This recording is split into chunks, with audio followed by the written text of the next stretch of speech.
നമസ്കാരം, ഞാൻ ബൈജു നായർ. നമ്മുടെ ചാനലിലേക്ക് സ്വാഗതം. ഇന്ന് റാപ്പിഡ് ഫെയർ ആണ് നിങ്ങൾ കാണാൻ പോകുന്നത്. നിങ്ങൾ ഉപയോഗിക്കുന്ന വാഹനത്തെപ്പറ്റി നിങ്ങൾ തന്നെ അഭിപ്രായം പറയുന്ന പ്രോഗ്രാമാണ് റാപ്പിഡ് ഫെയർ. വാഹനത്തിൻ്റെ ഗുണദോഷങ്ങളെല്ലാം പറയാൻ പറ്റുന്നൊരു വേദിയാണ് റാപ്പിഡ് ഫെയർ. ഇപ്പോൾ ഈ വാഹനങ്ങളുടെ കാര്യം പറയുമ്പോൾ 1-2 മാസങ്ങൾക്ക് മുമ്പ് വാഹനങ്ങൾക്കടക്കം GST കുറച്ചായിട്ട് നിങ്ങൾ കണ്ടിരിക്കുമല്ലോ.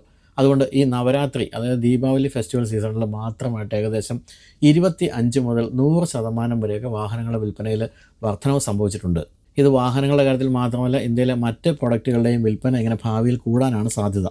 ഇത്തരത്തിൽ കൺസംഷൻ അല്ലെങ്കിൽ ഉപഭോഗം വർദ്ധിച്ചാൽ 2030 ആകുമ്പോഴേക്കും കൺസംഷൻ്റെ കാര്യത്തിൽ ഇന്ത്യ ലോകത്തിലെ 2ാമത്തെ ഏറ്റവും വലിയ രാജ്യമാകുമെന്നാണ് കണക്കാക്കപ്പെടുന്നത്.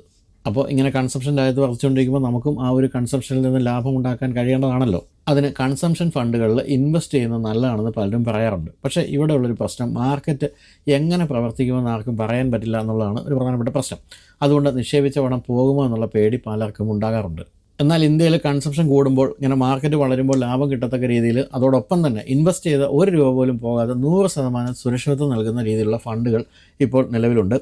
HDFC ലൈഫിൻ്റെ ഇന്ത്യ കൺസംഷൻ അഡ്വാൻറ്റേജ് ഫണ്ട് എന്ന NFO അത്തരത്തിലുള്ള ഒന്നാണ്. പക്ഷേ ഈ വരുന്ന നവംബർ 30 വരെ മാത്രമേ ഈ NFOയിൽ ഇൻവെസ്റ്റ് ചെയ്യാൻ നിങ്ങൾക്ക് അവസരമുണ്ടാവുകയുള്ളൂ.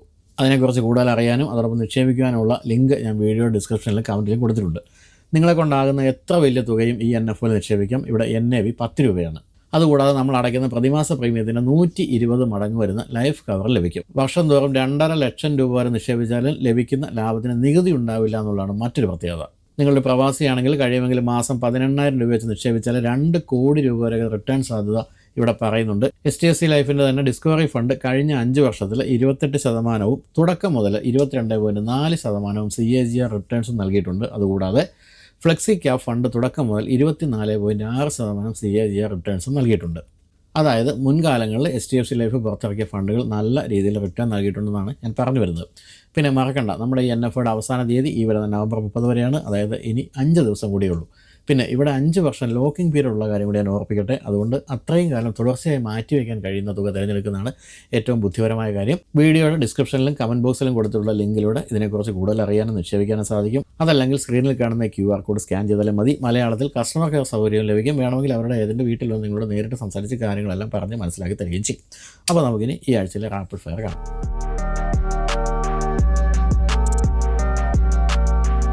അപ്പോൾ ഇനി ഒരു റിറ്റ്സിൻ്റെ ഉടമയാണ് പരിചയപ്പെടുന്നത്. റിറ്റ്സ് എന്ന് പറയുന്ന ഒരു കാലത്ത് മാരുതിയുടെ ഏറ്റവും ഏറ്റവും സ്റ്റെബിലിറ്റി ഉള്ള ഏറ്റവും ഒരു സ്ട്രോങ് ആയിട്ടൊരു മോഡലാണ്. അപ്പോൾ ആദ്യകാലത്ത് കാണുമ്പോൾ പലർക്കും ഇഷ്ടപ്പെട്ടില്ല അതിൻ്റെ ബാക്കൊക്കെ. പക്ഷേ പിന്നീട് വലിയ ഹിറ്റായ മോഡലാണ്. അതിൻ്റെ ഡീസലൊക്കെ ഇപ്പോഴും നല്ല റീസെയിൽ വാല്യൂ ഉണ്ട്. അങ്ങനെയുള്ള റിറ്റ്സിൻ്റെ ഉടമ പരിചയപ്പെടാം. നമസ്കാരം. പേര്? വീണ. എന്ത് ചെയ്യുന്നു? ഞാൻ ഹൗസ് വൈഫ് ആണ്. ശരി. എത്രയല്ലേ ഈ വണ്ടി? 2013 ആക്ച്വലി അച്ഛൻ ഗിഫ്റ്റ് ചെയ്ത എൻ്റെ ഫസ്റ്റ് കാറാണ്. ഡീസലാണോ? ഡീസലാണ്. ശരി. അപ്പം മാനുവലാണ്. അപ്പൊ അന്ന് തൊട്ടേ ഓടിച്ചു വരികയാണ്. 12 വർഷമായിട്ട്. ഈ 12 വർഷം സാധാരണ 5-6 വർഷം കഴിയുമ്പോൾ എല്ലാവരും വണ്ടി മാറ്റാൻ തോന്നും. അങ്ങനെ തോന്നിയില്ല? അങ്ങനെ തോന്നിയില്ല. വേറെ പ്ലാനിങ് ഉണ്ട് എങ്കിൽ പോലും ഇത് കൊടുക്കാൻ അങ്ങനെ ഒരു ഇത് എനിക്ക് തോന്നുന്നില്ല. ബിക്കോസ് ഫസ്റ്റ് കാറാണ്, അച്ഛൻ ഗിഫ്റ്റ് ചെയ്തതാണ്. അതിനൊരു ഇമോഷണൽ അറ്റാച്ച്മെന്റ് ഉള്ള ഒരു കാറാണ്. അതിൽ ഇമോഷണൽ അറ്റാച്ച്മെന്റ് അപ്പുറത്തേക്ക് എന്താണുള്ളത്? ഭയങ്കര എന്താ പറയാ, ഒരു സിറ്റിയിലൊക്കെ ഓടിച്ചു പോകാനും പ്രത്യേകിച്ച് ലേഡീസിനൊക്കെ ഒന്ന് ഹാൻഡിൽ ചെയ്യാൻ എളുപ്പമുള്ള ഒരു വണ്ടിയായിട്ട് എനിക്ക് തോന്നുന്നത്. ബിക്കോസ് അതിന്റെ സീറ്റിംഗ് ആണെങ്കിലും ഹൈറ്റ് ആണെങ്കിലും, ചില വണ്ടികളുടെ ഹൈറ്റ് റൂഫ് ഭയങ്കര പ്രശ്നമുണ്ട്. അപ്പൊ ഇത് തന്നെ എനിക്ക് അങ്ങനെ ഒന്നും ഫീൽ ചെയ്തിട്ടില്ല. പക്ഷെ സ്മൂത്ത് ആണ്. എത്ര ബിസിയുള്ള ഇതിലാണെങ്കിലും ചെറിയ ഒരു വഴിയിലാണെങ്കിലും ഹാൻഡിൽ ചെയ്യാൻ പറ്റുന്ന ഒരു നല്ല വണ്ടിയാണ്. പിന്നെ അതിന്റെ സർവീസിംഗ് ആണെങ്കിലും ഒക്കെ ടു എക്സ്പെൻസീവ് ആണല്ലോ. പക്ഷെ എങ്കിലും ഒരു ഡീസൽ എഞ്ചിനാണ് ഇതിന്റെ അതിൽ ചെറിയ വണ്ടിക്കകത്ത് മാനുവലും ആണ്. അപ്പൊ ഡീസൽ എഞ്ചിന് മാനുവൽ എന്ന് പറഞ്ഞാൽ കുറച്ച് ഹെവി ഒരു സെറ്റപ്പ് ആണ്. അങ്ങനെ ഫീൽ ചെയ്തിട്ടുണ്ടോ? എനിക്ക് അങ്ങനെ ഫീൽ ചെയ്തിട്ടില്ല. മേ ബി ഇത്ര നാളായിട്ട് അങ്ങനെ ഓടിച്ച് എനിക്ക് അങ്ങനെ ഒന്നും ഫീൽ ചെയ്തിട്ടില്ല. മൈലേജ് നോക്കിയിട്ടുണ്ടോ? ഞാൻ അങ്ങനെ നോക്കിയിട്ടില്ല. നല്ല മൈലേജ് ഉണ്ടാകണം. മെയിൻ്റനൻസ് കോസ്റ്റും ഹസ്ബൻഡൊക്കെ ആയിരിക്കും മെയിൻ്റനൻസ് കോസ്റ്റ് നോക്കുക. അതൊരു കാര്യം എനിക്ക് മനസ്സിലായി. ആയതുകൊണ്ട് തന്നെ എനിക്ക് പോലെ ഇടയ്ക്കിടയ്ക്ക് വർഷത്തിൽ കൊണ്ടുവന്ന് കാണാറുണ്ടോ? മേജർ ഇഷ്യൂസ് ഒന്നും വന്നിട്ടില്ല. ഇതുവരെ അങ്ങനെ മേജർ ഇഷ്യൂസ് അങ്ങനെ ഒന്നും വന്നിട്ടില്ല. എത്ര ഓടിക്കാണും ഏകദേശം? ഇപ്പൊ ആക്ച്വലി ഒരു 83 അത്രയൊക്കെ ആയിട്ടുള്ളൂ. 12 വർഷം കൊണ്ട് 83 ആയുള്ളൂ. 83 ആകുമ്പോഴത്തേക്കും മാരുതിക്കൊന്നും വരാനില്ല, പ്രത്യേകിച്ചൊന്നും വരാനില്ല. ലോങ് ട്രിപ്പ് ഒക്കെ പോകാറുണ്ടോ? ലോങ് ട്രിപ്പ് ജസ്റ്റ് 3 വരെ, അത്രയാണ് നമ്മൾ മാക്സിമം ലോങ് ട്രിപ്പ് പോയിട്ടുള്ളൂ. അല്ലാണ്ട് അങ്ങനെ വേറെ ഒന്നും പോയിട്ടില്ല. എങ്കിൽ പോലും ഈ പറഞ്ഞ പോലെ ഇപ്പോഴത്തെ ഒരു സാഹചര്യത്തിൽ, റോഡിന്റെ ഒക്കെ ഒരു തിരക്ക് പിടിച്ച സാഹചര്യത്തിൽ ഓട്ടോമാറ്റിക് വേണം തോന്നാറില്ല ഇടയ്ക്ക്? എനിക്ക് അങ്ങനെ ഫീൽ ചെയ്തിട്ടില്ല. അപ്പം ഇത് ഭയങ്കര സ്മൂത്ത് ആണ്, കംഫർട്ടബിൾ ആണ്. എനിക്ക് അങ്ങനെ ഓട്ടോമാറ്റിക്കിലേക്ക് മാറണമെന്നൊന്നും എനിക്ക് അങ്ങനെ തോന്നിയിട്ടില്ല. ഹാൻഡിൽ ചെയ്യാൻ എളുപ്പമാണ്. ഇപ്പം ഈ എപ്പോഴും വാഹനമൊക്കെ ശ്രദ്ധിക്കുന്ന ആളാണോ? എന്താണ് ഇപ്പം അടുത്ത കാലത്ത് കണ്ടതിൽ കൊള്ളാലോ എന്ന് തോന്നിയൊരു വണ്ടി? വാങ്ങിക്കാനല്ല ഞാൻ ഉദ്ദേശിച്ചത്, കൊള്ളാലോ എന്ന് തോന്നിയൊരു. താർ റോക്സ് എനിക്ക് ഭയങ്കര ഇഷ്ടമാണ്. ആണല്ലേ? അത് ഇഷ്ടമാണ്. താർ ഇറങ്ങിയപ്പോൾ മുതൽ ഇഷ്ടമായിരുന്നു. റോക്സ് വന്നപ്പോൾ അത് കുറച്ചും കൂടെ അടിപൊളിയായിരുന്നു. ഡോർസ് എല്ലാം ഇതായി. അപ്പോൾ പിന്നെ ഒരു മിഡ് ഫാമിലിക്ക് വാങ്ങിക്കാൻ പറ്റിയ ഒരു നല്ല വണ്ടി, മേളില് പിള്ളേർക്കാണെങ്കിലും റൂഫ് ടോപ്പ് അതൊക്കെ ഉള്ളതുകൊണ്ട് അതെനിക്ക് ഇഷ്ടമാണ്. പിന്നെ മെയിൻ ഒരു ഡ്രീം എന്ന് പറയുന്നത് ഒരു മിനി കൂപ്പർ ആണ്. ഇലക്ട്രിക് കാറുകൾ ശ്രദ്ധിച്ചിട്ടുണ്ടോ? ഓടിച്ചു നോക്കിയിട്ടുണ്ടോ? ഇല്ല, ഞാൻ ഓടിച്ചു നോക്കിയിട്ടില്ല. ഇലക്ട്രിക് കാറുകളിൽ ആ ഒരു ഷേപ്പും പുതിയ മഹീന്ദ്രയുടെ ഒക്കെ വണ്ടികളൊന്നും അതിന്റെ ഷേപ്പ് ഒക്കെ ശ്രദ്ധിച്ചില്ല? ഇപ്പം കാറ് ശ്രദ്ധിച്ച പോലെ ഇഷ്ടപ്പെട്ടോ? എനിക്ക് കുഴപ്പമൊന്നും തോന്നില്ല. കുറച്ചും കൂടെ എന്താ പറയാ, ഒരു റിച്ച് ലുക്ക് ഒക്കെ തോന്നുന്നുണ്ട്. മറ്റേ ഇപ്പൊ റീസെന്റ് താറിന്റെ ഒപ്പം ഇറങ്ങിയ BC അതൊക്കെ അങ്ങനെ തോന്നിയിട്ടുണ്ട്. അതൊക്കെയാണ് ഇപ്പോഴത്തെ ഒരു ട്രെൻഡ്. അതാണ് ഞാൻ ചോദിച്ചത്, നിങ്ങളൊക്കെ ശ്രദ്ധിക്കുന്നുണ്ടോ എന്ന് അറിയാൻ വേണ്ടി. അപ്പോൾ ഇതിനകത്ത് ബാക്ക് സീറ്റിലൊക്കെ ഇരുന്ന ആൾക്കാർ എപ്പോഴും യാത്ര ചെയ്യുന്നതല്ലേ? എല്ലാവരും കംഫർട്ടൊക്കെ എന്താണ് പറയുന്നത്? എല്ലാവരും ഹാപ്പിയാണ്? അങ്ങനെ ഒരു ഇപ്പൊ ഫ്രണ്ട്സ് പോയിട്ടുണ്ട്, കൊളീഗ്സ് ഒക്കെ പോയിട്ടുണ്ട് എന്നിട്ട്. അപ്പോൾ എനിക്ക് അങ്ങനെ ഒന്നും ആരും ഒരു കംപ്ലൈന്റ് പറഞ്ഞ പോലെയോ ഒരു ജെർക്കിങ് കണ്ടെന്നോ അങ്ങനെ ഒന്നും പറഞ്ഞതായിട്ട്. ഇപ്പൊ ആദ്യം ഇത് എടുക്കുന്ന സമയത്ത് ഞാൻ ഈ പറഞ്ഞ പോലെ എല്ലാവർക്കും ഇതിന്റെ ബാക്കിൽ ഈ ഒരു വെട്ട് എന്നൊക്കെ പറയുന്ന ഒരു എനിക്കും അങ്ങനെ ഉണ്ടായിരുന്നു. എടുത്തപ്പോ നമുക്ക് ബാക്ക് ഭയങ്കര പൊങ്ങിയ ഒരു ഇത്. പക്ഷെ അത് പിന്നെ അങ്ങോട്ട് യൂസ്ഡ് ആയി. അതിൽ പ്രത്യേകിച്ച് വേറെ ഒരു ബുദ്ധിമുട്ടും മാർക്കൊന്നും ഇല്ല. അതെ അതെ അതെ. അതുപോലെ ഞാൻ ഈ പറഞ്ഞ കാര്യം തോന്നിയിട്ടുണ്ടോ, ഒരു ഭയങ്കര സ്ട്രോങ് വണ്ടി മാരുതിയുടെ പണ്ടൊന്നും അത്ര സ്ട്രോങ് ആയിട്ട് ഫീൽ ചെയ്യാത്ത ഒരു കാലത്ത് ഇത് പക്ഷെ ഭയങ്കര സ്ട്രോങ് ആയിട്ട് അല്ലേ? അങ്ങനെ തോന്നുന്നു. അതെ, ഹൈ റേഞ്ച് ഒക്കെ പോവാൻ നല്ലതാണ്. കുറെ പേര് ചോദിച്ചിട്ടുണ്ട് ഹൈ റേഞ്ച് പോവാൻ നേരത്തെ നമ്മുടെ കാറൊക്കെ അങ്ങനെ ചോദിച്ചിട്ടുണ്ട്. എന്തായാലും ഈ പറഞ്ഞ പോലെയാണ് ഇപ്പോഴും നല്ല റീസെയിൽ വാല്യൂ ഉണ്ടാവും. കാരണം വെച്ചാൽ ചെറിയ വണ്ടികൾ ഇപ്പോൾ ഡീസൽ ഇല്ലാത്തതുകൊണ്ട് തന്നെ പിന്നെ റിറ്റ്സിന് നല്ല ഒരു പേരുണ്ട്. അതുകൊണ്ട് തന്നെ നല്ല റീസെയിൽ വാല്യൂ കിട്ടും. ഏതായാലും നല്ലൊരു ചോയ്സ് ആയിരുന്നു. അപ്പം അച്ഛനൊക്കെ ഇപ്പോഴും കയറുന്നുണ്ടോ? ആ ഒരു ഇമോഷണൽ അറ്റാച്ച്മെന്റ്. എൻ്റെ യമഹ RX ഉണ്ട് എൻ്റെ കയ്യിൽ. അമ്മ പണ്ട് എനിക്ക് വാങ്ങിച്ചു തന്നു. അത് ഞാനിപ്പോൾ റീസ്റ്റോർ ചെയ്യാം. എൻ്റെ ഈ ഒരു സംഭവമാണ് ഒരു ഇമോഷണൽ അറ്റാച്ച്മെന്റ് എന്ന് പറയുന്ന സംഭവം തീർച്ചയായിട്ടും. അപ്പോൾ thank you so much. Thank you. Okay.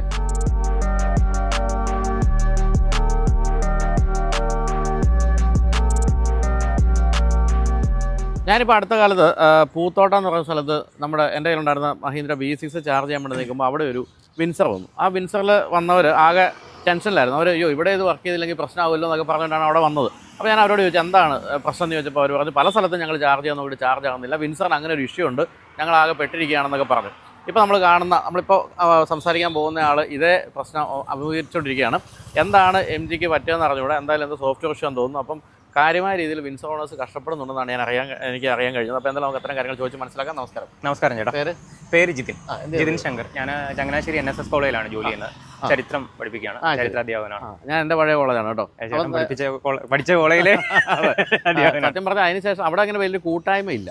അപ്പോൾ നമ്മൾ മഹാരാഷ്ട്രയിലൊക്കെ അതിനുശേഷം പഠിച്ചപ്പോൾ എല്ലാവരും ഇടയ്ക്കിടയ്ക്ക് അലൂമിനി മീറ്റ് ഒക്കെ ഉണ്ട്. പക്ഷേ NSSൽ അങ്ങനെ അലൂമിനി മീറ്റ് NSSലുണ്ട്, അലംനീസ് ഉണ്ട്, പുറത്ത് നടക്കാറുണ്ട്. പഴയ ബാച്ചിന്റെ ഒക്കെ ഞങ്ങളുടെ ബാച്ച് മാത്രം ഒന്ന് ഒരിക്കൽ കോളേജിൽ നടത്തി. പക്ഷെ അതല്ലാതെ ഒരു വലിയ വിപുലമായിട്ടൊന്നും കണ്ടില്ല. അതുകൊണ്ടാണ് പിന്നീട് NSSലേക്ക് വരാത്തത് കോളേജിലേക്ക്. എവിടെ നാട്? തിരുവല്ല. ഓക്കെ. അപ്പോൾ നമുക്ക് നേരെ കാര്യത്തിലേക്ക് കിടക്കാം. ഇപ്പം നമ്മളിപ്പോൾ സംസാരിച്ചപ്പോൾ പറഞ്ഞല്ലോ ഭയങ്കര ഇഷ്യൂസ് ആണ്. എന്താണ് ശരിക്കും നേരിടുന്ന ഒരു പ്രധാന പ്രശ്നം? ചേട്ടാ അതിനു മുമ്പ് ചോദിക്കട്ടെ, എന്തുകൊണ്ട് വിൻസർ എടുത്തു? അവിടെ തുടങ്ങാലോ. ഞാൻ നേരത്തെ ജോലി കിട്ടിക്കഴിഞ്ഞ് 2013 ജോലി കിട്ടുന്നത്. അന്ന് ആദ്യം എടുക്കുന്ന വണ്ടി ഒരു ഹുണ്ടായി i20 ആണ്. അപ്പോൾ i20 ഒരു 7 വർഷം 8 വർഷമൊക്കെ ആയപ്പം എന്നാൽ ഓക്കെ ഇനി ഒരു SUV ഫേസ് ആണ്, ഒരു SUV വാങ്ങാം. അപ്പോൾ 3 വണ്ടികളാണ്. ആദ്യം 2 വണ്ടികൾ, ഒന്ന് ക്രെട്ട, രണ്ടാമത് സെൽറ്റോസ് എനിക്ക് വളരെ ഇഷ്ടപ്പെട്ടു. അപ്പോൾ എന്നാൽ സെൽറ്റോസിലേക്ക് പോകാം എന്നൊക്കെ തീരുമാനിച്ചു. അപ്പോൾ വേറെ 1-2 കാര്യങ്ങൾ കൊണ്ട് വീണ്ടും ഒന്ന് മുന്നോട്ട് അത് തള്ളി. അപ്പോൾ ഈ മുന്നോട്ട് നീങ്ങുന്തോറും നമുക്ക് ചോയ്സ് കൂടി വരും. അപ്പോഴാണ് ഹോണ്ട എലവേറ്റ് വന്നത്. എന്നാൽ എലവേറ്റിൽ പിടിക്കാം. അപ്പോൾ ഈ വണ്ടികളുടെ ഒക്കെ ഒരു പൊതുപ്രശ്നം എന്ന് പറഞ്ഞു കഴിഞ്ഞാൽ പെട്രോൾ അതിൻ്റെ ഒരു മൈലേജ് വളരെ കുറവാണ്. അങ്ങനെ ഒരു തോട്ടിൽ നിന്നാണ് EV എന്ന് പറഞ്ഞ് വന്നത്. അപ്പം ഞാനൊന്ന് കാൽക്കുലേറ്റ് ചെയ്തപ്പം എൻ്റെ വീട്ടിൽ ഇത് കൂടാതെ അന്ന് i20 കൂടാതെ ഒരു 2 പെട്രോൾ വണ്ടികളും കൂടെ, മാരുതിയുടെ 2 വണ്ടികളുണ്ട്. മൈലേജ് കുറവാണ്, എല്ലാത്തിനും കുറവാണ്. അപ്പം ശരാശരി ഞങ്ങൾ വീട്ടിലൊരു 25,000-30,000 രൂപ പെട്രോൾ അടിക്കുന്നുണ്ട്. അപ്പോൾ ഒരു 20 ലക്ഷം രൂപയുടെ ഒരു വണ്ടി ക്രെട്ടയോ സെൽറ്റോസോ വാങ്ങുന്ന സ്ഥാനത്ത് വിൻസർ ഒരു ചോയ്സ് ആയിരുന്നു. അപ്പോൾ അങ്ങനെ വിൻസർ ഓടിച്ചു നോക്കി. സ്പേസ് ഉണ്ട്, മറ്റു പല കാരണങ്ങൾ കൊണ്ടും വിൻസർ ഇഷ്ടപ്പെട്ടു. അപ്പോൾ വിൻസറിനൊരു 17.5 ലക്ഷം രൂപ 18 ലക്ഷം രൂപ കിട്ടി. ബാക്കി 2 ലക്ഷം രൂപയ്ക്ക് ഞാൻ വീട്ടിൽ സോളാർ ആക്കി. അപ്പോൾ ടെക്നിക്കലി ഫ്രീ ഓഫ് കോസ്റ്റിൽ യാത്ര ചെയ്യുക. അപ്പോൾ ഒറ്റയടിക്ക് എൻ്റെ ഒരു 15,000 രൂപയോളം എനിക്ക് മാസം ലാഭമായി എന്നുള്ളതാണ്. അപ്പോൾ അതിൻ്റെ ഒരു സാമ്പത്തിക ലാഭമാണ് പ്രധാനമായിട്ട് വിൻസറിലോട്ട് എത്തിച്ചത്. പ്ലസ് അത്യാവശ്യം ഈ പറയുന്ന വണ്ടികളൊക്കെ തരുന്ന ഫീച്ചേഴ്സും സ്പേസും ഈ വണ്ടി കംഫർട്ടും ഒക്കെ തരുന്നുണ്ട്. അപ്പോൾ ഈ പറഞ്ഞ ചാർജിങ്ങിൻ്റെ ഇഷ്യൂസ് ഒഴിച്ചു നിർത്തിയാൽ ഹാപ്പിയാണ് ബാക്കി കാര്യങ്ങളിൽ? ചില പ്രശ്നങ്ങളുണ്ട്. ഇപ്പോൾ ഈ മലയാളികളുടെ പൊതുവേ ഉള്ളൊരു പ്രശ്നമുണ്ട്, നമുക്ക് എന്തെങ്കിലും ഇച്ചിരി വില കുറച്ച് കൊടുത്തു കഴിഞ്ഞാൽ അതിൻ്റെ എന്തെങ്കിലും ഒരു കുഴപ്പം ചുരണ്ടി കണ്ടുപിടിക്കാം. അപ്പോൾ അങ്ങനെയുള്ള ചുരണ്ടി കണ്ടുപിടിക്കാവുന്ന ചില പ്രശ്നങ്ങൾ വിൻസർ അടിസ്ഥാനപരമായിട്ട് നല്ല വണ്ടിയാണ്, പക്ഷെ എല്ലാ വണ്ടികൾക്കും ഉള്ള ചില പ്രശ്നങ്ങളുണ്ട്, ഇല്ലെങ്കിൽ അല്ലാത്ത ചില പ്രശ്നങ്ങളുണ്ട്. അതിപ്പോൾ പറയുകയാണെങ്കിൽ ഇപ്പോൾ ഇൻഫോർടൈൻമെന്റ് ലാഗ് ഉണ്ട് എന്ന് വേണമെങ്കിൽ പറയാം.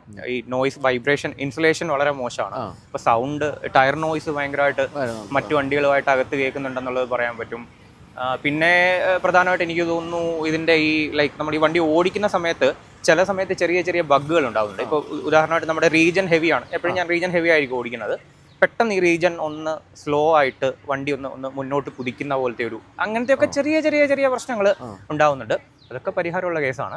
പക്ഷേ ഒരു പരിഹാരം ഇല്ലാത്തൊരു പ്രശ്നം എന്ന് പറയുന്നത് പബ്ലിക് ചാർജിങ് ആണ്, DC ചാർജിങ് ആണ്. എന്താണ് സംഭവം? DC ചാർജിങ്ങിൻ്റെ കേസ് എന്താണെന്ന് വെച്ചാൽ, ഇപ്പോൾ എന്നെ സംബന്ധിച്ച് ഞാൻ കഴിവതും സിറ്റിയിൽ ഓടിക്കുന്ന ആളാണ്, എൻ്റെ വീട്ടിൽ ഹോം ചാർജിങ് ഡിപ്പെൻഡ് ചെയ്യുന്ന ആളാണ്. പക്ഷേ ഞങ്ങളുടെ സൗഹൃദ വലയത്തിൽപ്പെട്ട ചില ആളുകളുണ്ട്. അപ്പോൾ ഇവർ വിൻസർ നമ്മൾ പറഞ്ഞിട്ട് വിൻസർ എടുത്തിട്ട് അവർ ഈ DC ചാർജിങ്ങുമായി ബന്ധപ്പെട്ടിട്ട് വലിയ പ്രശ്നം ഉണ്ടാകുന്നു. ഇഷ്യൂ വേറൊന്നുമില്ല, ഏതെങ്കിലും ഒരു ചാർജിങ് സ്റ്റേഷനിൽ പോയിട്ട് ഇതിലൊരു എന്തെങ്കിലും ഒന്ന് കറപ്റ്റായി നോക്കുക. അങ്ങനെ കറപ്റ്റായി കഴിഞ്ഞാൽ പിന്നെ ഒരു ചാർജിങ് സ്റ്റേഷനിൽ ചെന്നാലും ചാർജിങ് ചെയ്യാൻ പറ്റില്ല. ചാർജ് ചെയ്യാൻ ഇട്ട് കഴിഞ്ഞ് കഴിഞ്ഞാൽ അപ്പം തന്നെ ഇത് സ്റ്റോപ്പ് ആവും. അപ്പോൾ നോർമലി വിൻസർ ഓണേഴ്സ് ചെയ്യുന്ന ഒരു കാര്യമുണ്ട്, ഒരു സ്പാനർ ടെക്നിക്ക് ഉണ്ട്. എപ്പോഴും ഒരു 10 ഇഞ്ചിന്റെ സ്പാനർ കയ്യിൽ കാണും. സ്പാനർ ഉപയോഗിച്ചിട്ട് ഇതിന്റെ എന്താ പറയുക, വയറൊന്ന് അഴിച്ച് ഒന്ന് ലൂസാക്കി വിട്ടിട്ട് വീണ്ടും ചാർജ് ചെയ്ത് കഴിഞ്ഞാൽ ഈ എറർ അങ്ങ് മാറും. ഏത് വയർ? ഇതിന്റെ ഒരു ഫ്രണ്ടിലൊരു നമ്മുടെ ഒരു ഫ്രണ്ട് ബാറ്ററി ഉണ്ട്, അതിൻ്റെ അകത്തൊരു അത് വിൻസർ ഓണേഴ്സിന്റെ മാത്രം ടെക്നിക്കാണ്. വിൻസറിനകത്ത് എപ്പോഴും ഉണ്ടാവേണ്ട ഒരു സാധനമാണ് ഈ 10 ഇഞ്ചിന്റെ സ്പാനർ എന്ന് പറയും. അപ്പോൾ അത് ഒന്ന് അഴിച്ചു വിട്ടിട്ട് രണ്ടാമതൊന്ന് കണക്ട് ചെയ്താൽ, അത് കമ്പനി റെക്കമെൻഡ് ചെയ്യുന്നതല്ല, പക്ഷേ അങ്ങനെ ചെയ്ത് കഴിഞ്ഞാൽ ചാർജിങ് ഇഷ്യൂ ശരിയാവും എന്ന് പറയുന്നവരുണ്ട്, അങ്ങനെ ചെയ്യുന്ന ആളുകളുണ്ട്. പക്ഷേ അങ്ങനെ ചെയ്തിട്ടും ശരിയാവാത്ത കേസുകളുണ്ട്. അപ്പോൾ നമ്മളിപ്പോൾ ഒരു പബ്ലിക് ചാർജിങ് സ്റ്റേഷനിലും ചാർജ് ആകില്ലെന്നാണോ? കഴിവതും ചാർജ് ആവുന്നില്ല, ചാർജിങ് എറർ കാണിക്കും. ഇപ്പം നമ്മൾ സിയോണില്, ഗോയിസിയില്, ചാർജ് എംഒഡിയില് എല്ലാ സ്ഥലത്തും പോയിട്ടും പരാജയമായി അവസാനം എന്ത് ചെയ്യും എന്നറിയാണ്ട് നമ്മുടെയൊക്കെ വീട്ടിൽ വന്ന് ചാർജ് ചെയ്യുന്ന അവസ്ഥ ഉണ്ടായിട്ടുണ്ട്. ഞങ്ങൾ വിൻസർ ഓണേഴ്സ് ഇപ്പോൾ ചെയ്യുന്ന ഒരു കാര്യം, നമുക്കൊരു ഗ്രൂപ്പുണ്ട്, ഒരുപാട് ഗ്രൂപ്പുണ്ട്. അതിൽ ഒരു ഗ്രൂപ്പിൽ നമ്മൾ ചെയ്യുന്നത് ഹോം ചാർജിങ് നമ്മൾ ഷെയർ ചെയ്യുകയാണ്. ഓക്കെ, ഇപ്പോൾ നിങ്ങൾ ഉദാഹരണമായിട്ട് കോട്ടയം വഴിയിലെ, തിരുവല്ല വഴി, ഇല്ല ചങ്ങനാശ്ശേരി വഴി വരികയാണെങ്കിൽ അവിടെ വിൻസർ ഓണേഴ്സ് ഉള്ള ആൾക്കാർ, ചില ആളുകൾ ഞങ്ങൾ ഷെയർ ചെയ്യാമെന്ന് വിശാല മനസ്കതയോടുകൂടി പറയുന്നു. അപ്പോൾ നമ്മുടെ വീട്ടിൽ വന്നിട്ട് ആളുകൾ ചാർജ് വേറെ എന്താ ചെയ്യാ, അങ്ങനെ ഒരു കൂട്ടായ്മയെങ്കിലും ഉണ്ടായല്ലോ. അതെ, അങ്ങനെ ഒരു വിൻസറിന്റെ പേരിൽ വലിയ സൗഹൃദമായ വലിയ സുഹൃത്തുക്കളായി ഒരു പ്രതിസന്ധിയിലാണല്ലോ സൗഹൃദം ഉണ്ടാകുന്നത്. അപ്പം പക്ഷേ വേറെ കാര്യം വെച്ചാൽ ഇന്ത്യയിൽ ഇപ്പൊ ഏറ്റവും കൂടുതൽ വിൽക്കുന്നത് 1 ലക്ഷം വണ്ടി വിറ്റു. നെക്സോണിനേക്കാളും മുന്നിലെത്തി ഇന്ത്യയിൽ ഏറ്റവും കൂടുതൽ വിൽക്കുന്ന EV ആണ്. അപ്പൊ എല്ലാവരും ഫേസ് ചെയ്യുന്നുണ്ടല്ലോ ഇഷ്യൂ. എല്ലാവരും ഈ ഇഷ്യൂ ഫേസ് ചെയ്യുന്നുണ്ട്, പബ്ലിക് ചാർജിങ്. പക്ഷേ ഇത് ഇഷ്യൂ ഫേസ് ചെയ്യാത്തവരുണ്ട്. ചില ആളുകൾ ഇപ്പോൾ പറയുന്ന ഇല്ല, കുഴപ്പമില്ല, ഞങ്ങൾക്ക് ഇപ്പോൾ ഇഷ്യൂ ഇല്ല എന്ന് പറയുന്നുണ്ട്. അപ്പൊ ഇതിന്റെ ഒരു പ്രശ്നം, നമ്മൾ MGയിൽ ചെന്ന് കഴിഞ്ഞാൽ അവർക്ക് ഇതിന് കൃത്യമായ ഒരു ഉത്തരം ഇല്ല.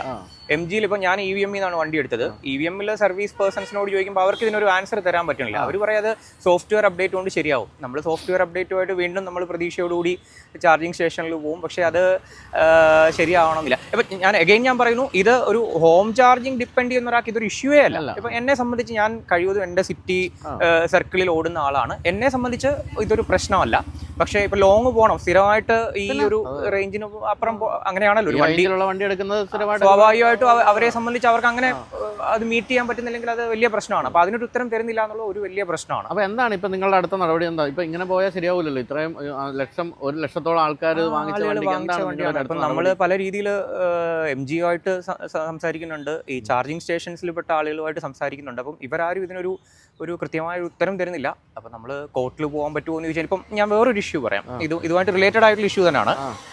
ഇത്രയും സക്സസ്ഫുൾ ആയിട്ടുള്ള ഒരു വണ്ടി, ഒരുപക്ഷെ വിൻസർ ഇത്രയും സക്സസ്ഫുൾ ആയതിൻ്റെ ഒരു പ്രധാന, ഇപ്പം ഞാൻ ഈ വണ്ടി എടുത്തതിൻ്റെ പല റീസൺസിൽ ഒരു റീസൺ എന്ന് പറഞ്ഞാൽ ഇതിൻ്റെ ലൈഫ് ടൈം വാറണ്ടിയാണ്, 15 വർഷത്തെ വാറണ്ടിയാണ്. ഈ വാറണ്ടി 15 വർഷം വിൻസറിന് തരുന്നു എന്ന് പറയുമ്പോഴും നമുക്ക് ഇതുമായി ബന്ധപ്പെട്ട ഒരു ഡോക്യുമെന്റും കിട്ടിയിട്ടില്ല. ഒരു റിട്ടേൺ ഡോക്യുമെന്റോ ഇല്ലെങ്കിൽ നിങ്ങൾക്ക് 15 വർഷത്തെ വാറണ്ടി ഉണ്ടെന്നുള്ള യാതൊരു തരത്തിലുള്ള ഒഫീഷ്യൽ ഡേറ്റയും മോറിസ് ഗാരേജിന്റെ ഭാഗത്തുനിന്ന് ഞങ്ങൾക്ക് കിട്ടിയിട്ടില്ല. 1-2 ആളുകൾ, ഞാൻ വിൻസറിന്റെ കേസിൽ എനിക്ക് അറിയില്ല, കോമറ്റുമായി ബന്ധപ്പെട്ടിട്ടൊക്കെ ചില ആളുകൾ ഇഷ്യൂ വന്നിട്ട് അവർ ചെല്ലുമ്പം അവർക്ക് കോർട്ടിൽ നിന്ന് കിട്ടിയിട്ടുള്ള ഒരു ഇതെന്ന് പറയുന്നത് ഇല്ല, അങ്ങനെ 8 വർഷമേ ഉള്ളൂ, ഇല്ലെങ്കിൽ 1,20,000 കിലോമീറ്ററേ ഉള്ളൂ എന്നുള്ള രീതിയിൽ പറയുന്ന ആളുകളും ഉണ്ട്. അത് വിൻസർ അല്ല, കോമറ്റിന്റെ കാര്യത്തിലാണ് പറയുന്നത്. അപ്പം നാളെ വിൻസറിന് ഈ 15 വർഷത്തെ വാറണ്ടി എന്നുള്ളൊരു ഭാഗമായിട്ട് ആളുകൾ ചെന്ന് കഴിഞ്ഞ് കഴിഞ്ഞാൽ അത് എന്താണ് അഗൈൻ ഇതൊന്നും ഈ വണ്ടി മോശമാണ് എന്നുള്ളൊരു പോയിന്റ് ഓഫ് വ്യൂ അല്ല ഞാൻ സംസാരിക്കുന്നത്. ഇത് ഉറപ്പായിട്ടും രേഖ വേണം, ഉറപ്പായിട്ടും ഒരു രേഖ വേണം. ഒരു കമ്പനി സർവീസുമായി ബന്ധപ്പെട്ടിട്ട് അല്ലെങ്കിൽ ഒരു വാറണ്ടിയുമായി ബന്ധപ്പെട്ടിട്ട് നിങ്ങൾക്കൊരു ഡോക്യുമെന്റ് ഇല്ലാണ്ട് എങ്ങനെയാണ് നിങ്ങൾക്ക് ഇത് ചെയ്യാൻ പറ്റുക? ഒരിക്കലും മുന്നോട്ട് പോകാൻ പറ്റില്ല. അപ്പൊ അത് പത്രപരസ്യങ്ങളിൽ മാത്രമാണ് തന്നിട്ടുള്ളത്. വിൻസർ ഇറങ്ങിയ സമയത്ത് പത്രങ്ങളിൽ വന്ന കുറച്ച് സാധനമുണ്ട്, ഇതിന് ലൈഫ് ടൈം വാറണ്ടി ഉണ്ട്. അതെ, അപ്പൊ അത് മാത്രമേ ഉള്ളൂ. അല്ലാതെ നമുക്ക് കമ്പനിയുടെ ഭാഗത്തു നിന്ന് ഒരു സർട്ടിഫിക്കറ്റ്സോ ഇല്ലെങ്കിൽ അങ്ങനത്തെ ഡോക്യുമെന്റ്സോ ഒന്നും തന്നിട്ടില്ല എന്നുള്ളതും നമ്മളെ ആശങ്കപ്പെടുത്തുന്ന കാര്യമാണ്. കാരണം ഒരു വണ്ടി അടിസ്ഥാനപരമായിട്ട് ആളുകൾ വാങ്ങുക, പ്രത്യേകിച്ച് ഒരു EV വാങ്ങുക എന്ന് പറഞ്ഞാൽ പരമാവധി വാങ്ങിച്ച് ഓടിക്കുക എന്നുള്ള ഒരു ഉദ്ദേശത്തോടു കൂടി തന്നെ ആയിരിക്കുമല്ലോ. ഇപ്പൊ എത്ര റേഞ്ച് കിട്ടുന്നുണ്ട് അതില് ചേട്ടാ 200% ഹാപ്പിയാണ്. വിൻസർ കമ്പനി പറയുന്നത് 320 ആണ് പറയുന്നത്. എനിക്ക് ഏതാണ്ട് 390 വരെ കിട്ടിയ കേസുണ്ട്. അത് കിട്ടിയിട്ടുണ്ട്. അഗെയിൻ ഡിപ്പെൻസ് ഓൺ കണ്ടീഷൻസ് ആണ്. ഈ 320 തന്നെ ഈ വണ്ടിയിൽ എനിക്ക് 220 കിട്ടിയ കേസുണ്ട്, 380 കിട്ടിയ കേസുണ്ട്, 390 കിട്ടിയ കേസുണ്ട്, 220 കിട്ടിയതുണ്ട്. അത് ഡിപ്പെൻസ് ഓൺ നമ്മുടെ driving style, road, AC fan speed ഭയങ്കര പ്രധാനപ്പെട്ട കാര്യമാണ്. ഞാൻ ആദ്യമായിട്ട് വണ്ടി എടുത്തിട്ട് വരുമ്പോൾ AC ഒക്കെ ടോപ്പ് ആയിരുന്നു. അപ്പോൾ ഈ പറഞ്ഞ 2 കിലോമീറ്ററോ മറ്റോ 1% കിട്ടുന്നത്. പക്ഷേ AC ഒക്കെ നമ്മളൊന്ന് 24 ഇട്ട് ഒരു ഫാൻ സ്പീഡ് ഒരു 2 3 ഇട്ടിട്ട് ഓടിക്കുകയാണെങ്കിൽ ഈവൻ മോഡ് പോലും ഇപ്പം നിങ്ങൾ എക്കോ പ്ലസിലോട്ടൊന്നും പോകണ്ട, സ്പോർട്സിലിട്ട് പോയാലും പ്രശ്നമില്ല. നിങ്ങൾക്ക് കമ്പനി പറയുന്നതിന് മുകളിൽ റേഞ്ച് കിട്ടും, റേഞ്ച് ഡ്രോപ്പ് ഉണ്ടാവണില്ല. മറ്റ് വണ്ടികളുമായിട്ട് വെച്ച് നോക്കുമ്പോൾ റേഞ്ചിന്റെ കാര്യത്തിൽ ഡാം ഹാപ്പി. ലാസ്റ്റ് മിനിറ്റ് വരെ കിട്ടുകയും ചെയ്യും, അല്ലാതെ പെട്ടെന്ന് ഇല്ല ഒന്നുമില്ല. ഇപ്പൊ ഇനി അതല്ല ഈ പറയുന്ന 5 താഴെ പോയാൽ നമുക്ക് വണ്ടിയുടെ പെർഫോമൻസിന് ഒന്നുമില്ല. നിങ്ങൾക്ക് ആ ലാസ്റ്റ് 1 വരെ കിട്ടും. ഞാൻ ഏതാണ്ട് 2% വരെ ഓടിച്ചിട്ടുണ്ട്. എന്റെ കാര്യത്തിൽ ഇപ്പൊ MG ഞാൻ ഓടിക്കുമ്പോൾ ഈ 2% എത്തുമ്പോഴത്തേക്ക് ഒന്ന് മറ്റേ പെർഫോമൻസ് കുറയുന്നേ ഉള്ളൂ, എന്നാലും എങ്ങനെയും നമ്മൾ വീട്ടിലെത്തും. ഗുണമാണ് ആ ഒരു സംഭവത്തിലൊക്കെ ഓക്കെയാണ്. പക്ഷെ അതുകൊണ്ടൊന്നും കാര്യമില്ലല്ലോ. ഈ പറഞ്ഞ പോലെ നമ്മൾ ലോങ് ട്രിപ്പ് പോകാൻ പറ്റുന്ന ഒരു വണ്ടി വാങ്ങിച്ചിട്ട് ലോങ് ട്രിപ്പ് പോകാൻ പറ്റാതിരിക്കുക എന്ന് പറഞ്ഞാൽ ഒന്ന് ആലോചിച്ച് നോക്കാം. നമ്മളീ പോകുന്ന ഒരു 4-5 ചാർജിങ് സ്റ്റേഷൻ ചെല്ലുമ്പോൾ അവിടെ ഒന്നും ചാർജ് ചെയ്യാൻ പറ്റുന്നില്ല, ആശങ്ക നല്ല. അല്ലെങ്കിൽ തന്നെ നമുക്ക് ഈ റേഞ്ച് ആങ്സൈറ്റി എന്ന് പറയുന്നത് ഇത് ഓടിക്കുമ്പോൾ എല്ലാവർക്കും ഉണ്ട്. ഒന്നിരാടും പ്രശ്നം. ഇപ്പൊ ചില പ്രശ്നങ്ങൾ ഇപ്പൊ എൻ്റെ ഒരു സുഹൃത്തുണ്ട്, മനു എന്ന് പറയുന്ന ഒരാളുണ്ട്. മനു എനിക്കൊന്ന് ആദ്യം മിൻസർ കേരളത്തിലെടുത്ത ആളുകളിൽ ഒരാളാണ്. മനുവിന്റെ ഒരു പ്രശ്നം എന്ന് പറഞ്ഞാൽ മനുവിന്റെ ഈ ഇൻസ്ട്രുമെന്റൽ ക്ലസ്റ്റർ അത് വർക്കിംഗ് അല്ല, അത് അടിച്ചുപോയി. അത് വർക്കിംഗ് അല്ല, പുള്ളി ഇപ്പോൾ ഇതില്ലാന്നാണ് ഓടിക്കുന്നത്. അപ്പോൾ അവിടെ ചെല്ലുമ്പോൾ അവർ പറഞ്ഞ വണ്ടി അവിടെ കൊണ്ടുവിടണം, ഇത് ഇട്ടാലേ ഇത് പരിഹരിക്കപ്പെടത്തുള്ളൂ, അത് അതിൻ്റെ പാട്ട് വന്നാലേ കിട്ടും, അതിൻ്റെ ഫ്യൂസ് പോയതാണ് എന്നൊക്കെയാണ് പറയുന്നത്. ഞാനിപ്പോൾ എനിക്ക് തോന്നുന്നു ഞാൻ ഫോർച്യൂണിലാണ് സർവീസ് ചെയ്യുന്നത്, തിരുവല്ലയിൽ ഫോർച്യൂൺ ഉണ്ട്. അവിടെ ബെറ്റർ ആണ്, അവർ ലൈക്ക് ഒന്നാമത് വണ്ടികൾ കുറവാണ്, അപ്പോൾ അവർ ഏകദേശമൊക്കെ കാര്യം പറഞ്ഞ് അവർ ചെയ്ത് തരും. എനിക്ക് തോന്നുന്നു വേറെ കാര്യത്തിൽ EVയുടെ കാര്യത്തിൽ ഇപ്പോഴും പഠിച്ചു വരുന്നുള്ളൂ ഇവരും ഒക്കെ. ഇഷ്യൂസ് ഇങ്ങനെ വരുന്നു, അതെങ്ങനെ പരിഹരിക്കണം എന്നുള്ളത് അവരും പഠിച്ചു വരുന്നു. ഇപ്പം ഞാൻ ഈ പറഞ്ഞൊരു ഇഷ്യൂ ഉണ്ട്. ഇപ്പം ഞാൻ വണ്ടി ഓടിച്ച് പോയപ്പോൾ പെട്ടെന്ന് റീജൻ സ്റ്റോപ്പായിട്ട് വണ്ടി ഒരു ചെറിയൊരു പുള്ള്, നമ്മുടെ ഈ ട്രെയിനൊക്കെ ഇങ്ങനെ പുള്ളി ചെയ്യുന്ന പോലെ ഒരു ഷണ്ടിങ് നടക്കുമ്പോൾ പുള്ളിയില്ലേ, അതുപോലൊരു പുള്ളിങ് വന്നു. അപ്പോൾ ഞാൻ പെട്ടെന്ന് എന്താണ് എന്നറിയാം. അപ്പോൾ ഞാൻ അവിടെ ചെല്ലുമ്പം അവർ പറയുന്നത് അത് എന്താണെന്ന് നമുക്ക് പറയാൻ പറ്റണില്ല, അത് എന്തെങ്കിലും ബഗ്ഗായിരിക്കാം എന്നേ പറയുന്നുള്ളൂ. അപ്പോൾ എന്ത് ബഗ്ഗാണ് എന്നുള്ളത് പറയാൻ. പിന്നെ ഇത് ബേസിക്കലി ഇതിനെ ഒരു കാർ എന്നുള്ളതിനേക്കാളുള്ളൊരു ഇപ്പോൾ ആളുകൾ പറയാറുണ്ട് ട്രാവൽ എന്താ പറയുക ഒരു ട്രാവൽ പോഡാണ് അങ്ങനെയൊക്കെ ഒരു, കാരണം ഇലക്ട്രോണിക്സിന്റെ ഒരു വന്ന ഒരാൾ പറഞ്ഞ പോലെ മൊബൈൽ ഫോൺ ടയർ വെച്ച പോലെയാണ്. അതെ അതെ, മൊബൈൽ കാറല്ല. അതിന്റെ ഗുണമുണ്ട് ദോഷമുണ്ട് കേട്ടോ. ഇപ്പോൾ ഫോർ എക്സാമ്പിൾ ഇപ്പോൾ ഇതിന്റെ ഒരു സംഭവം എന്ന് പറഞ്ഞാൽ ഇപ്പം എനിക്ക് ആദ്യം വലിയ കൺസേൺ ഉണ്ടായിരുന്നത് ഇതിന്റെ ഇൻഫോർടൈൻമെന്റിലാണല്ലോ ഇതിന്റെ എല്ലാ സെറ്റ് ഇതും ഉള്ളത്. അപ്പൊ അതെങ്ങനെ മാനേജ് ചെയ്യും, അതിലെനിക്ക് ഒന്ന് അക്സെപ്റ്റ് ചെയ്യും. നമ്മളുടെ മിറർ ഫോൾഡ് ചെയ്യുന്ന ആ ഒരു കേസ് ഒഴിച്ച് ബാക്കിയെല്ലാം ഇപ്പൊ നമ്മള് സെറ്റായി.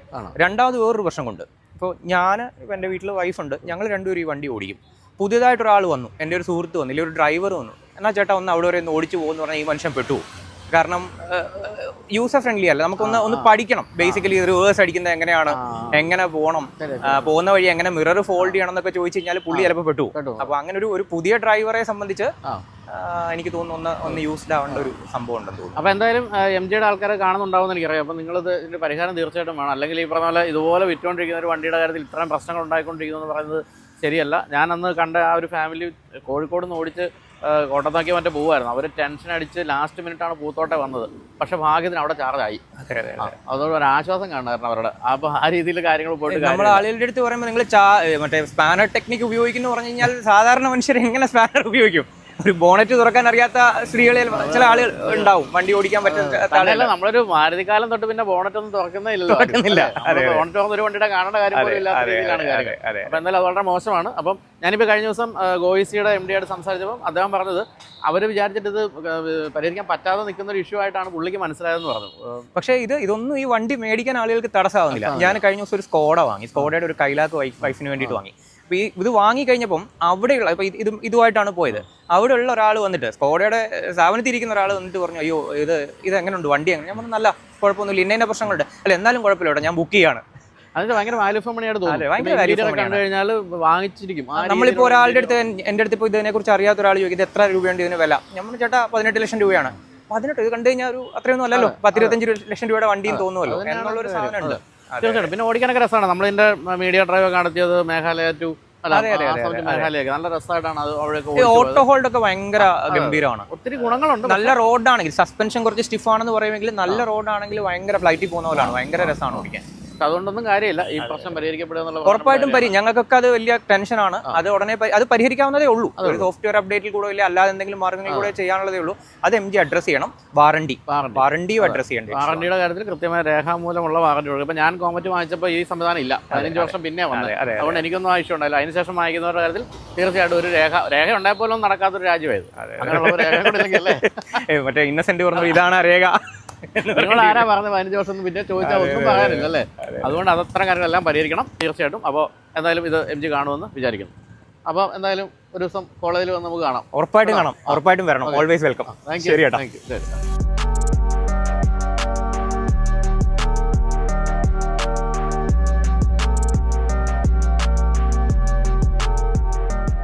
അപ്പോൾ ഇന്ന് നമ്മൾ പരിചയപ്പെടുന്ന ഒരു Volkswagen വെർട്ടസിന്റെ ഓണറിനാണ്. നമസ്കാരം. നമസ്കാരം. പേര് എൻ്റെ പേര് ആത്മദേവ് എന്നാണ്. ആത്മദേവ്. അതെ. എന്ത് ചെയ്യുന്നത്? ഞാൻ LIC ഡെവലപ്മെന്റ് ഓഫീസറാണ്. MG റോഡ് ബ്രാഞ്ചിലാണ് വർക്ക് ചെയ്യുന്നത്. ശരി. അതെ. ഇവിടെയാണോ? ഇവിടുത്തെ കാര്യം തന്നെയാണോ? അല്ലല്ല, എൻ്റെ സ്വദേശം ആലപ്പുഴ ഹരിപ്പാടാണ്. ഞാനിപ്പം അതാണ് വണ്ടി രജിസ്ട്രേഷൻ KL29 അയക്കുന്നത്. ഞാനിപ്പോൾ ഇവിടെ എറണാകുളം സെറ്റിലായിട്ട് ഇപ്പോൾ 3 years ആയി. ശരി. അപ്പോൾ ഈ ഡെവലപ്മെന്റ് ഓഫീസർ ധാരാളം ഓട്ടോ ഉള്ള ഒരു ജോലിയാണോ? അത്യാവശ്യം നല്ല ഓട്ടോ ഉണ്ട്. ഐ മീൻ സിറ്റിക്കകത്ത് ഞാൻ സത്യം പറഞ്ഞാൽ കൂടുതലും യൂസ് ചെയ്യുന്നത് 2 വീലറാണ്. എനിക്കൊരു ബൈക്ക് ഒരു സ്കൂട്ടർ ഉണ്ട്. അപ്പം കാർ ആക്ച്വലി യൂസ് ചെയ്യുന്നത് ഇതുപോലെ ഇടയ്ക്ക് ഞാൻ ലോങ് ഡ്രൈവ്സ് പോകും ഫാമിലി ആയിട്ട്. അപ്പം ഒരു സ്ലീപ്പർ സെറ്റപ്പിലാണ് വണ്ടി ബിൽഡ് ചെയ്ത് വെച്ചേക്കുന്നത്. എത്ര കാലം എടുത്തിട്ട്? ഇതിപ്പോൾ എടുത്തിട്ട് 2023 സെപ്റ്റംബറിൽ എടുത്തത്. അപ്പോൾ 2 years കഴിഞ്ഞു. എന്തുകൊണ്ട് വെർട്ടസ്? എന്തുകൊണ്ട് vertex? Very good question. So കഴിഞ്ഞൊരു എൻ്റെ ഒരു ചൈൽഡ്ഹുഡ് തൊട്ടേ ജർമ്മൻ കാർസ് യൂസ് ചെയ്യുന്ന ഒരു ഹൗസാണ്. അപ്പം 2004 അച്ഛൻ സ്കോഡ ഒക്ടേവിയ മാർക്ക് 1 മേടിച്ചതാണ്. 21 years ആയി. 3,20,000 കിലോമീറ്റേഴ്സ് ക്ലോക്ക് ചെയ്ത വണ്ടി നമ്മുടെ വീട്ടിൽ ഇപ്പോഴും ഉണ്ട്. അതെ. അത് കൂടാതെ നമുക്കൊരു BMW 320D ഉണ്ട്. അത് 2010 മോഡൽ വണ്ടി. ഇപ്പോൾ 1,60,000 കിലോമീറ്റേഴ്സ് ആയി. Still running great. അപ്പം അന്ന് തൊട്ടേ ഭയങ്കര പാഷനാണ് വണ്ടിക്ക് വേണ്ടി. അപ്പം എനിക്ക് എൻ്റെ കരിയർ സ്റ്റാർട്ട് ചെയ്ത സമയത്ത് എനിക്ക് ജർമ്മൻ വണ്ടിയല്ല വേറൊന്നും വേണ്ട. അപ്പം സത്യം പറഞ്ഞാൽ 1 ലിറ്റർ ആയാലും ആദ്യം ഇനിഷ്യലി സാഡ് ആയിരുന്നു. കാരണം 1 ലിറ്റർ 3 സിലിണ്ടർ നമുക്ക് ഓക്കെ ആയിരിക്കുമോ എന്നുള്ളൊരു കൺഫ്യൂഷൻ ആയിരുന്നു എനിക്ക് വേർട്ടസിൻ്റെ കാര്യത്തിൽ. അപ്പം ടെസ്റ്റ് ഡ്രൈവ് ചെയ്തു, 1.5 ടെസ്റ്റ് ഡ്രൈവ് ചെയ്തു, ടെസ്റ്റ് ഡ്രൈവ് ചെയ്തു. പിന്നെ ഇതിനെപ്പറ്റി റീസർച്ച് ചെയ്തപ്പോൾ മനസ്സിലായത് ഇത് 1997 തൊട്ട് Volkswagen ഡെവലപ്പ് ചെയ്ത ഒരു എഞ്ചിനാണ്. അപ്പം 1997 തൊട്ട് അവർ ഒരുപാട് റീസർച്ച് ചെയ്ത് അവർ ട്രാക്കിൽ റൺ ചെയ്യുന്ന ഒരു എഞ്ചിനാണത്. ഗോൾഫിലും പോളോയിലും ട്രാക്കിൽ ഓടിക്കുന്ന വണ്ടിയിൽ ടെസ്റ്റ് ചെയ്ത വണ്ടി ആ എഞ്ചിൻ തന്നെ ഡീറ്റ്യൂൺ ചെയ്തിട്ട് വെച്ചേക്കുന്നത്. അപ്പോൾ ഇതിന് ഒരുപാട് പൊട്ടൻഷ്യൽ ഉണ്ടെന്ന് തിരിച്ചറിഞ്ഞു. അപ്പോൾ അങ്ങനെ നോക്കിയപ്പോഴാണ് ഞാൻ അത്യാവശ്യം ഒന്നുകൂടി ലോങ് ടെസ്റ്റ് ഡ്രൈവ് കുറച്ചുകൂടി എടുത്തപ്പോഴാണ് എനിക്ക് മനസ്സിലായത് വേണ്ടതെല്ലാം ഉണ്ട്. ഒരാൾക്ക് ഇപ്പോൾ സ്പോർട്ടിയായിട്ട് ഡ്രൈവ് ചെയ്യണം, അത് ഇതിന് പറ്റും. ഒരാൾക്ക് ഫാമിലി ആയിട്ട് പോകണം, അതിനകത്ത് പറ്റും. കാരണം ആവശ്യക്കുള്ളിൽ റെഗ് റൂം ഉണ്ട്. കൂടാതെ ബൂട്ട് സ്പേസ് 520 ലിറ്റേഴ്സ് ഉണ്ട്. അതിൽ കൂടുതൽ ബൂട്ട് സ്പേസ് ഉള്ള ഈ സെഗ്മെന്റിൽ വേറെ വണ്ടിക്കില്ല.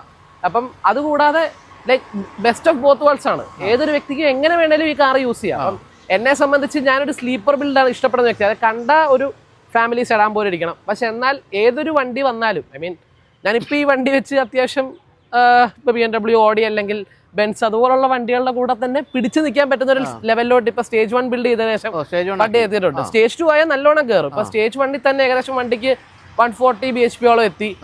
ടോർക്ക് ഏകദേശം 240 ടോർക്ക് എത്തിയിട്ടുണ്ട് ന്യൂട്ടൺ മീറ്റർ. അവിടെ ജയിച്ചത് ഞാൻ ചെയ്തത് ഇവിടെ അറ്റ് ഗരാജിലാണ്. അവിടെ ഹാർമോണിക്സ് ട്യൂണിംഗ് എന്ന് പറഞ്ഞ അവരുടെ ഇതാണ് ചെയ്തത്. പിന്നെ അതിന്റെ കൂടെ BMCയുടെ ഡയാ ഫിൽറ്റർ കയറ്റിയിട്ടുണ്ട്. അത് കാണിക്കാനൊരു അവസരം ഉണ്ടെങ്കിൽ ഞാൻ അത് കാണിച്ചു തരാം സ്റ്റാർട്ട് ചെയ്തിട്ട്. അപ്പം മൈലേജ് കുറഞ്ഞോ? അങ്ങനെ മൈലേജ് കൂടി. സോ ബേസിക്കലി സിറ്റിക്കകത്ത് സ്റ്റോപ്പ് ആൻഡ് ഗോ ട്രാഫിക് വരുന്ന സാഹചര്യത്തിൽ സത്യം പറഞ്ഞാൽ സങ്കടകരമായിട്ട് 8 to 9 കിട്ടത്തുള്ളായിരുന്നു. അതിപ്പോൾ ഏകദേശം 11 to 12 മാറി. അപ്പൊ അതൊരു ഭീകര ചേഞ്ചാ. അത് കൂടാതെ ഹൈവേയിൽ നമ്മൾ വളരെ ലൈറ്റ് ഫുട്ടഡ് ആയിട്ട് ഓടിച്ചാൽ ഏകദേശം ഒരു 18 to 20 ഒക്കെ കിട്ടാൻ ഭയങ്കര ഡിഫിക്കൽട്ടാണ്. ഏകദേശം ഒരു 16 to 17 വരെയൊക്കെ നമുക്ക് എത്തിക്കാം. എനിക്ക് മാക്സിമം സ്റ്റോക്ക് കണ്ടീഷനിൽ ഞാൻ 23 വരെ എത്തിച്ചിട്ടുണ്ട്. പക്ഷേ ഞാൻ ഈ റീമാപ്പിന് ശേഷം സത്യം പറയാൻ വിശ്വസിക്കത്തില്ല. ഇതിൻ്റെ MID ആക്ച്വലി അത്യാവശ്യം ഒപ്റ്റിമൈസ്ഡ് ആണ്, കറക്റ്റ് വാല്യൂ കാണിക്കുന്നുള്ളൂ. 30 വരെ എത്തിച്ചു. അപ്പം 30 ഒരു റിയൽ ടൈം സംഭവം അല്ല, എങ്കിലും നമ്മുടെ ഒരു ഓവറോൾ ഡ്രൈവിംഗ് കണ്ടീഷനിൽ 20 ഇപ്പം നിർബന്ധമായിട്ടും കിട്ടും. ഇനി അത്യാവശ്യം റീമാപ്പിംഗ് ചെയ്യുന്ന ആക്ച്വലി 28,000 ആണ് റീമാപ്പിന്റെ കോസ്റ്റ്. അത് കൂടാതെ എയർ ഫിൽറ്റർ 15K ആയി. പിന്നെ അത് കൂടാതെ ഞാനൊരു SS പൈപ്പ് കസ്റ്റം ചെയ്തിട്ടുണ്ട്, അതായത് ഡയറക്റ്റ് കോൾഡ് എയർ ഇൻടേക്ക് കിട്ടാൻ വേണ്ടി.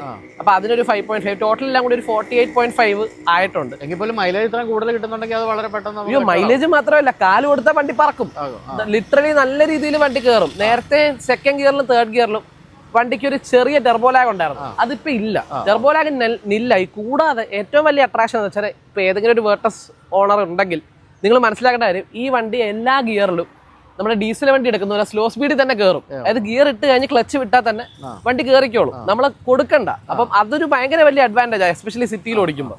പക്ഷേ ഇപ്പൊ ഏറ്റവും പുതിയ ഫോക്സ് വാഗണിന്റെ ഒക്കെ മോഡലുകൾ വന്നപ്പോൾ പലരും പറയുന്ന കാര്യം പഴയ ബിൽഡ് ക്വാളിറ്റി ഇല്ല, പണ്ടത്തെ അത്ര ഇല്ല എന്നൊക്കെ. പക്ഷേ ഈ ജർമ്മൻ വാഹനങ്ങൾ സ്ഥിരമായിട്ട് ഓടിക്കുന്ന ആണെന്നുള്ളത് എനിക്ക് അങ്ങനെ ഫീൽ ചെയ്തോ? ഓണസ്റ്റ് ആയിട്ട് പറഞ്ഞാൽ ഇന്റീരിയറിൽ ആ വ്യത്യാസമുണ്ട്, ഓണസ്റ്റ് ആയിട്ടതുണ്ട്. പക്ഷെ എക്സ്റ്റീരിയർ ബിൽഡ് ക്വാളിറ്റിയിൽ ഇപ്പോൾ ഒരു ആക്സിഡന്റ് ഫേസ് ചെയ്യുകയാണെങ്കിൽ ഒരിക്കലും ആ പ്രോബ്ലം വരില്ല. അത് 100% ആണ്. അവർ കോസ്റ്റ് കട്ടിങ്ങിന് വേണ്ടി, അതായത് ഇപ്പൊ ഇന്ത്യയിലാണല്ലോ ഇപ്പൊ മാനുഫാക്ചർ ചെയ്യുന്നത്, അപ്പൊ അതിന്റേതായ ഭാഗമായിട്ട് അവർ ഇന്റീരിയറിൽ കോസ്റ്റ് കട്ടിങ് ചെയ്തിട്ടുണ്ട്, നിർബന്ധമായിട്ടുണ്ട്. അങ്ങനെ തന്നെ പറയാം. ഇപ്പൊ കിലോമീറ്റർ ആണോ ഈ വണ്ടി ആക്ച്വലി ഓട്ടം കുറവാറും, ബാക്കി 2 വണ്ടിക്ക് ഇപ്പോഴും ഓട്ടം കൂടുതൽ. ഈ വണ്ടിക്ക് ഇപ്പൊ നിലവിൽ 16.5 ആവുന്നു, 16.5K കിലോമീറ്റേഴ്സ് ആയിട്ടുണ്ട്. സർവീസ് ഒന്നും ചെയ്യേണ്ടി വന്നിട്ടില്ല ഇതുവരെ. ഇല്ല, എനിക്ക് അങ്ങനെ ബേസിക്കലി എനിക്ക് ഇതുവരെ ഒരു പ്രശ്നം ഈ വണ്ടിയിൽ നിന്ന് വന്നിട്ടില്ല. ഒരുപാട് അപ്പം ഞങ്ങൾക്ക് ഒരു വേർട്ടസിന്റെ ഗ്രൂപ്പ് ഉണ്ട് ഓൾ കേരള, അതിനകത്തൊരു 200 മെമ്പേഴ്സോളം ഉണ്ട്.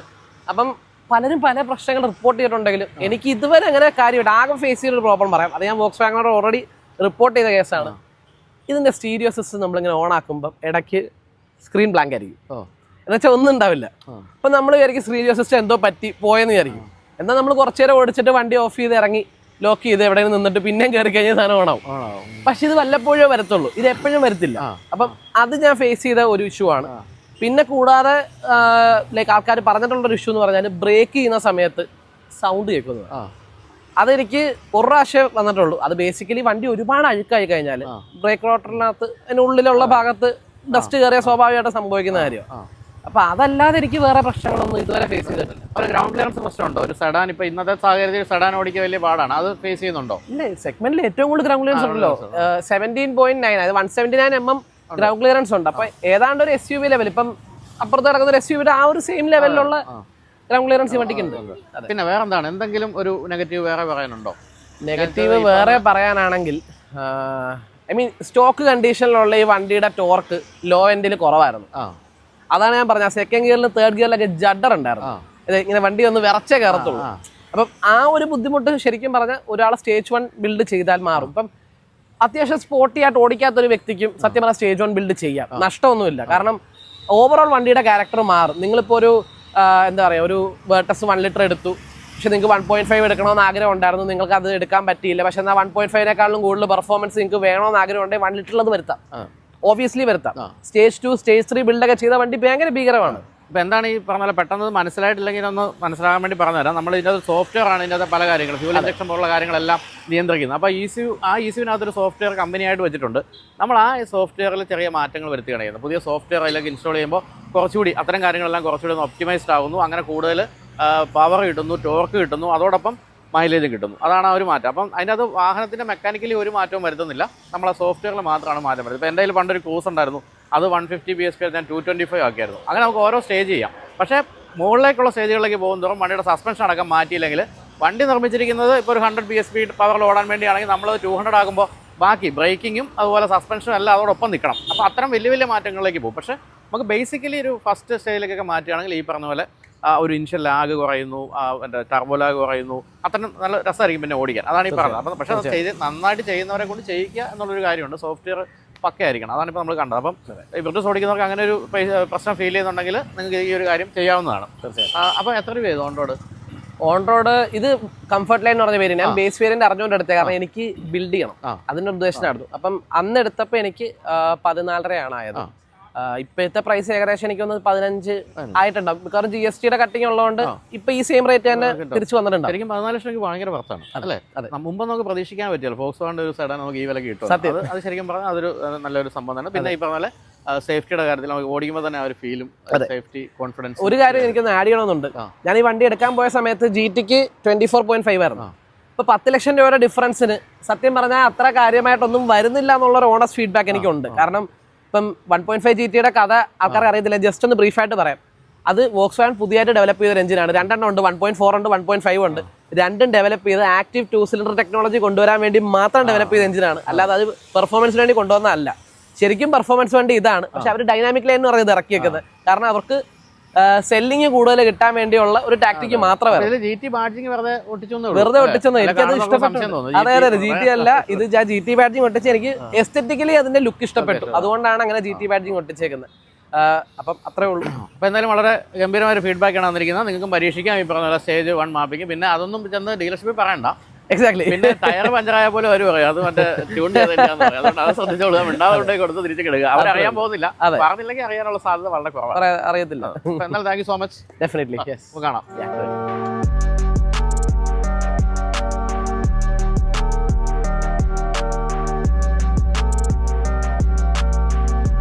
അപ്പോൾ റാപ്പിഡ് ഫയർ അവസാനിക്കുകയാണ്. പിന്നെ ഈ വീഡിയോയുടെ തുടക്കത്തിൽ ഞാൻ പറഞ്ഞ കാര്യം മറക്കണ്ട, നവംബർ 30 വരെയാണ് ആ ഒരു നിക്ഷേപ അവസരമുള്ളത്. നിങ്ങൾക്ക് INFOയിൽ ഇൻവെസ്റ്റ് ചെയ്യാനുള്ള അവസരം കൃത്യം നവംബർ 30 അവസാനിക്കുകയാണ്. അതായത് ഇനി 5 ദിവസം കൂടി മാത്രമേ ഉള്ളൂ. ലിങ്ക് ഞാൻ കമൻറ്റ് ബോക്സിലും ഡിസ്ക്രിപ്ഷനിലും കൊടുത്തിട്ടുണ്ട്. അതിൽ പോയി കാര്യങ്ങൾ വായിച്ച് മനസ്സിലാക്കി ഇൻവെസ്റ്റ് ചെയ്യാവുന്നതാണ്. അല്ലെങ്കിൽ സ്ക്രീനിൽ കാണുന്ന QR കോഡ് സ്കാൻ ചെയ്താലും മതി. അപ്പോൾ നമുക്ക് ഇനി അടുത്ത ആഴ്ച മറ്റൊരു റാപ്പിഡ് ഫയറുമായിട്ട് കാണാം. ബൈ.